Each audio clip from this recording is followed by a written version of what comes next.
Hey everyone, welcome back to Tune in English, your daily English practice podcast. I'm Anna. And I'm Adam. We're really happy you're here with us today. If you're new, make sure you subscribe so you don't miss our daily episodes. We keep them practical, natural, and actually useful for real life. Speaking of real life, Adam, you look exhausted. Dark circles, slight eye twitch. Should I be worried? It's been a day. My client made me redo an entire logo project. Not just tweak it, not just adjust the color, redo the whole thing. Oh no. Again? Again, 5 versions. 5. And then after all that, she said, actually, I liked the first one better. That physically hurts. I felt that in my stomach. My eye literally twitched. I could feel it.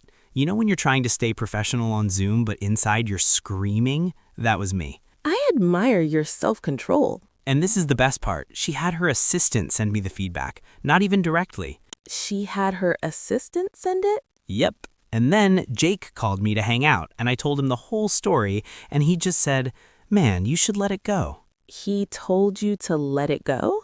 Exactly. And then I realized something. In like 30 seconds, we used make, have, and let.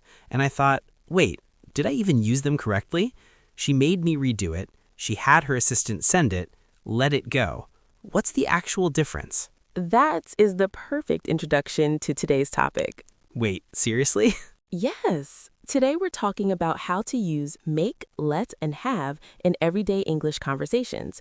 These 3 tiny words that cause huge confusion. I did not plan that story, by the way. The best examples are always real life. So what do these 3 words have in common? They're all causative verbs. That means you're causing someone else to do something, but the feeling behind each word is completely different. Okay, you know I need mental pictures. Give me the movie version. I love that. Okay, picture number 1.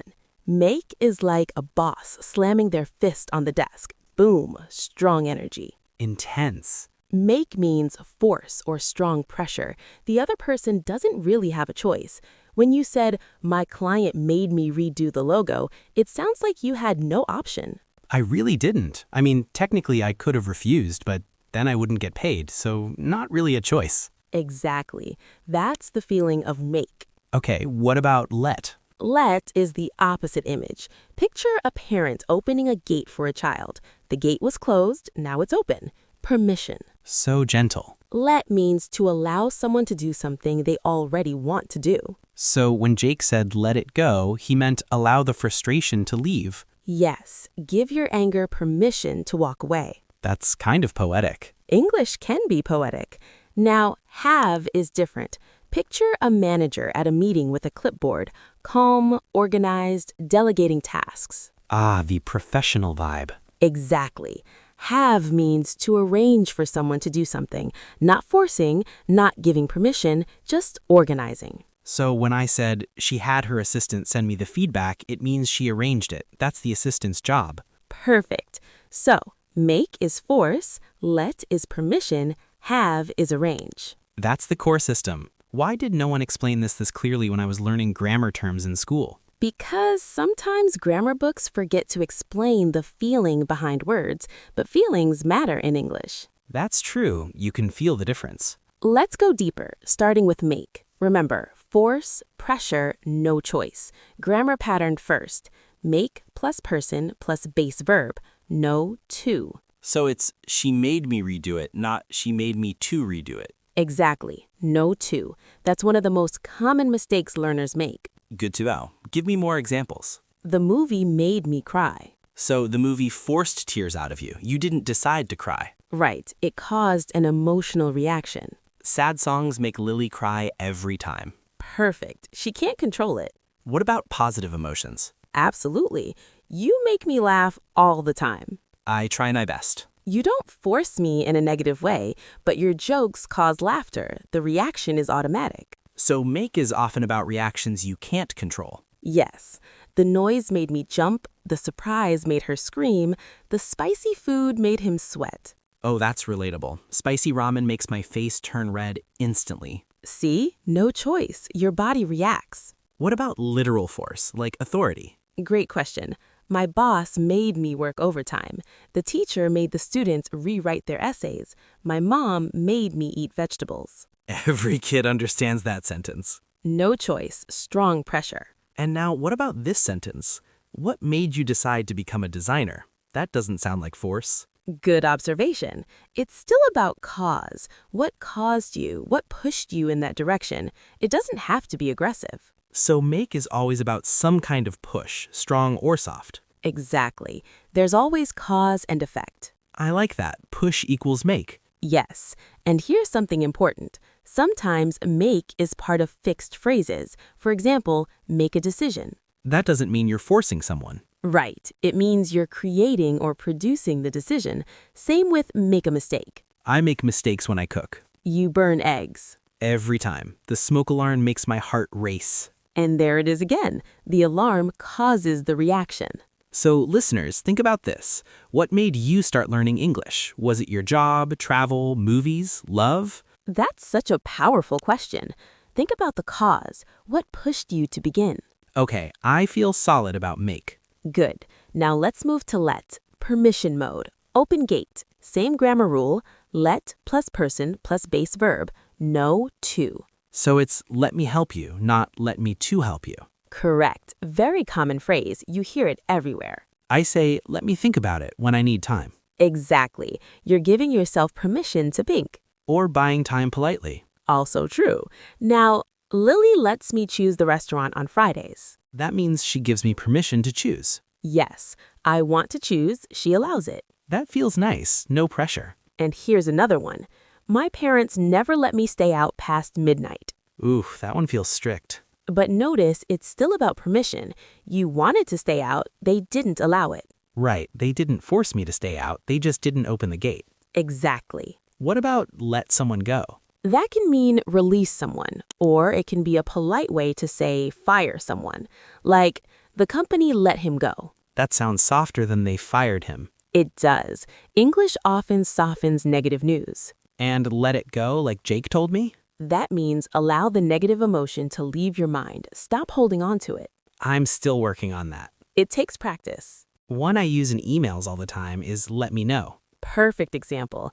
Let me know if you have questions. It means, please tell me. English emails love that phrase. They do. And then there's let's go. That's let us go, right? Technically, yes. But in modern English, it's just an invitation, a suggestion. Let's start. Let's practice. So not really permission anymore. Language evolves. It shifts. What about let someone down? That means disappoint someone. I don't want to let my family down. That sentence carries emotion. It does.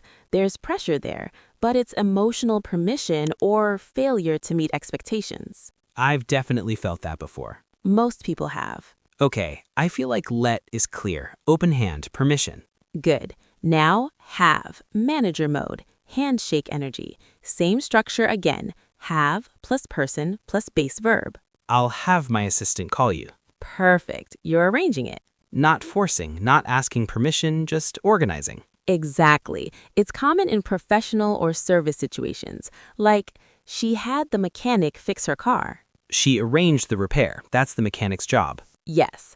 I had the dentist check my teeth. That sounds natural. We had the plumber fix the leak. Again, arrange the service. So have is very common when you pay someone to do something. Exactly. Or when you delegate.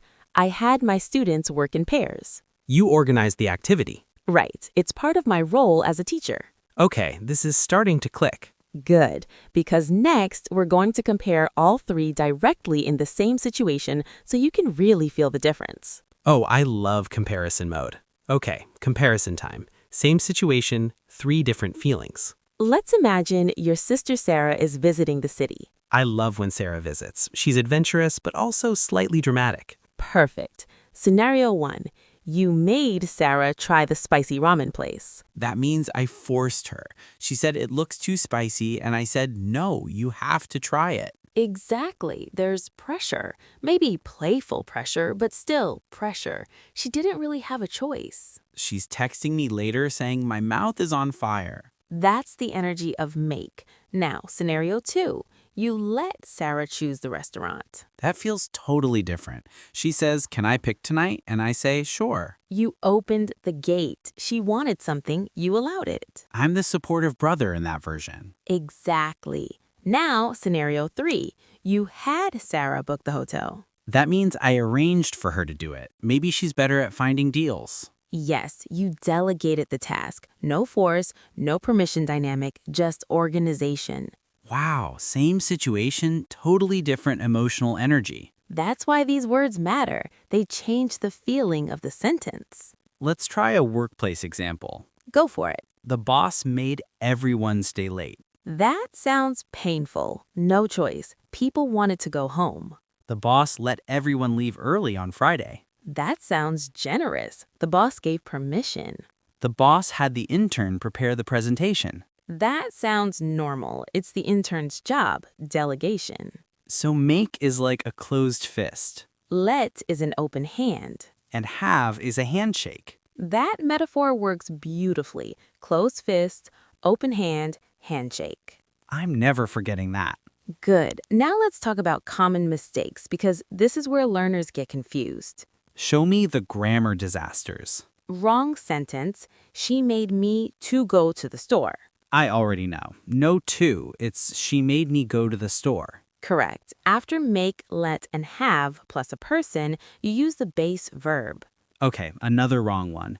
My teacher let me to leave early. Again, no to. My teacher let me leave early. What about this one? I'll make the mechanic fix my car. That sounds aggressive, like you're threatening the mechanic. Yeah, that feels intense. In a normal situation, you'd say, I'll have the mechanic fix my car because you're arranging a service. That's such an important difference. Make sounds confrontational there. Exactly. Now another one. She had me pick any dessert I wanted. That sounds strange. Because it should be, she let me pick any dessert I wanted. She gave permission. Right, have doesn't match that situation. One more. The sad ending let me cry.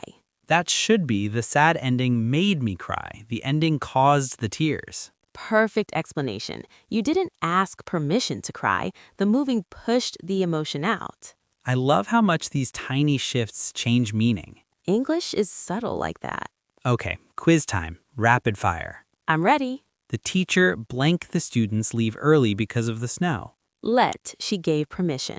The dentist appointment blank me nervous. Made, the nervousness was caused. I'll blank my accountant do my taxes. Have, professional service. My parents never blank me stay out late. Let, they didn't allow it. The cold weather blank everyone wear jackets. Made, the weather forced the action. She blank the hairdresser cut her hair short. Had, she arranged the haircut. Please blank me know if you have questions. Let, that fixed phrase again. That joke blank the whole room laugh. Made, automatic reaction. Can you blank me explain first? Let, give me permission. I blank the delivery guy bring it upstairs. Had, you arranged it. My alarm blank me wake up at 6. Made, sadly. Nobody chooses 6 a.m. My entire body protests. You got every single one right. Years of teaching experience. I feel like each word has a personality now. Make is the strict boss, let is the cool friend, and have is the organized manager. Exactly. When you think in images, grammar becomes easier to remember. Let's review key phrases so they stick. Let phrases first. Make someone cry. Cause tears. Make someone laugh. Cause laughter. Make someone do something. Force or pressure. Make a decision. Create the decision. What made you... What caused you? Now let phrases. Let me know. Please inform me. Let someone go. Fire or release someone. Let it go. Stop worrying about it. Let someone down. Disappoint them. Let's go. Invitation. And now have phrases. Have someone fix something. Arrange a repair. Have someone over. Invite someone to your home. Have something done. Arrange a service. And have something happen to you. Experience something, often negative. Exactly. Like, I had my phone stolen. That one still hurts. You didn't arrange it, it happened to you. Context tells us the meaning. This system actually feels manageable now. Good, because grammar should make you feel confident, not stressed. Oh, nice use of make. See, we use these words constantly. So listeners, here's your challenge. Write one sentence using make, one using let, and one using have. And think about the feeling behind each one. Are you forcing, allowing, arranging? If you can feel the difference, you've really understood it, And that's how you move from textbook English to natural English. which is what we're all about here. Exactly. Small steps every day. Thanks for tuning in to Tune In English. Keep listening, keep practicing. And don't let confusing grammar stop you. Don't let it win. We'll see you tomorrow. Bye, everyone.